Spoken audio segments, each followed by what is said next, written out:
Supersonic speed से आसमान में कलाबाजियां खाता ये है अमेरिकी fighter jet F-35A lightning II, जो पहली बार एरो इंडिया शो में हिस्सा ले रहा है। शो के दूसरे दिन 5वीं पीढ़ी के इस फाइटर जेट ने जैसे ही यलहंका एयरबेस के रनवे से उड़ान भरी, वहां मौजूद दर्शकों की नजरें इससे हट ही नहीं पाई। बेंगलुरु के आसमान में इसके इन हैरत अंगेज हवाई करतबों को देखकर लोगों ने दांतों तले उंगलियां दबा ली।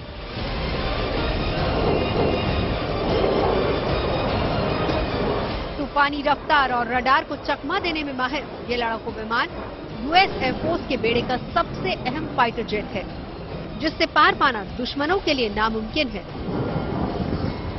इसीलिए इसे दुनिया का सबसे खतरनाक फाइटर जेट कहा जाता है। अपनी इन्हीं खूबियों का इस फाइटर जेट ने इस एयर शो में शानदार प्रदर्शन किया।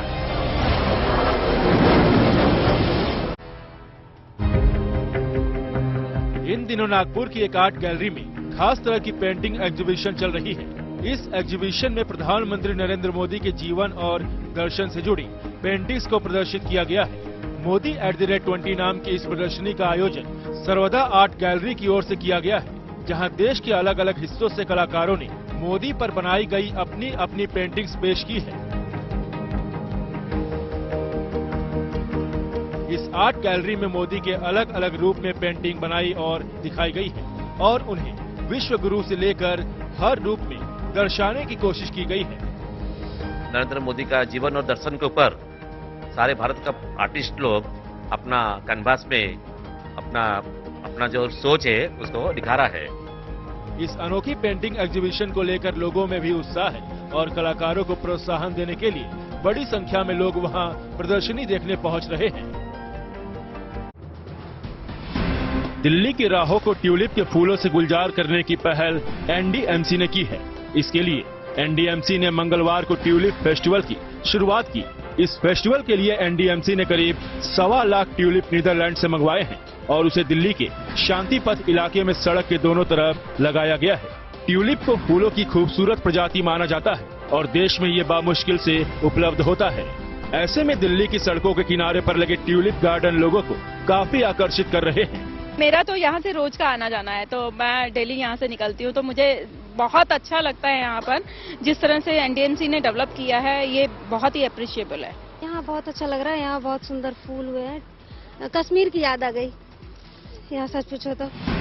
एनडीएमसी के अनुसार 1 और 2 मार्च 2023 को G20 देशों के विदेश मंत्रियों की बैठक होने जा रही है, लिहाजा मेहमानों के स्वागत के लिए भी इन ट्यूलिप्स को लगाया जा रहा है।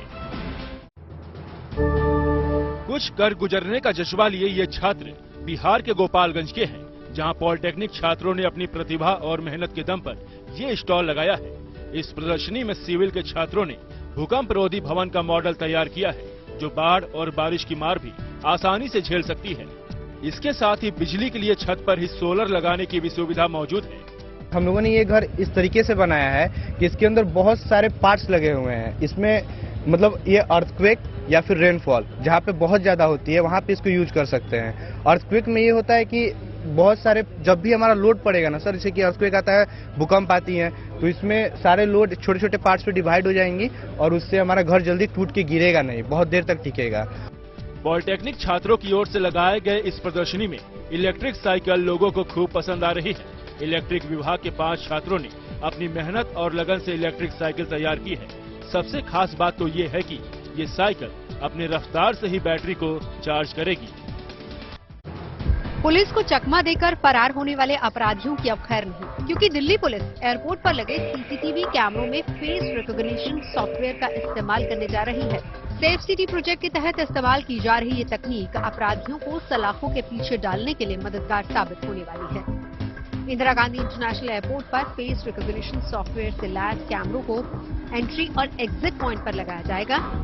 अपराधियों का फेस कैमरे की नजर में आते ही पुलिस हेडक्वार्टर तक वांटेड अपराधियों की सूचना पहुंच जाएगी। इसके बाद अपराधियों को उड़ान भरने से रोक दिया जाएगा और पुलिस उन्हें सलाखों के पीछे पहुंचा देगी। दिल्ली पुलिस जल्द ही एयरपोर्ट पर लगे कैमरों में फेस रिकॉग्निशन सॉफ्टवेयर को अपलोड करने वाला है, जिसके जरिए कैमरों में ही सॉफ्टवेयर के जरिए उन अपराधियों की फोटो अपलोड की जाएगी। जैसे ही कोई भी अपराधी दिल्ली एयरपोर्ट पर पहुंचेगा और इन कैमरों की जद में आएगा, वैसे ही दिल्ली पुलिस को उसके हेडक्वार्टर पर अलर्ट पहुंचेगा, मैसेज पहुंचेगा, जिसके बाद उसे गिरफ्तार कर सकते हैं।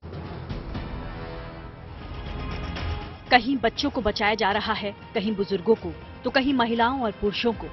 जिंदगी बचाने के इस मिशन में भारत से भेजी गई राहत टीमें भी बिना रुके, बिना थके तुर्की के अलग अलग इलाकों में रेस्क्यू ऑपरेशन चला रही हैं।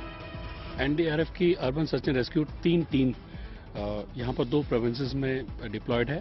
यहाँ नूरदागी, गाजियान्टेप में 2 टीम्स डिप्लॉयड हैं और हमारा बेस ऑफ ऑपरेशन नूरदागी में है। एनडीआरएफ टीमों के अलावा भारतीय सेना की मेडिकल टीम फील्ड हॉस्पिटल में लगातार घायलों के इलाज में लगी है और अब तक कई घायलों को नई जिंदगी दे चुकी है। 6 फरवरी को आए 7.8 तीव्रता के शक्तिशाली भूकंप के बाद भी वहां भूकंप के कई हल्के झटके महसूस किए जा चुके हैं। ऐसे में भारतीय सेना की मेडिकल टीम ने किसी भी खतरे को देखते हुए अभी से तैयारी शुरू कर दी है, जिसके तहत टेंट में ही इलाज का इंतजाम किया जा रहा है, ताकि अगर जरूरत पड़े तो मरीजों को फौरन इन टेंटों में शिफ्ट किया जा सके।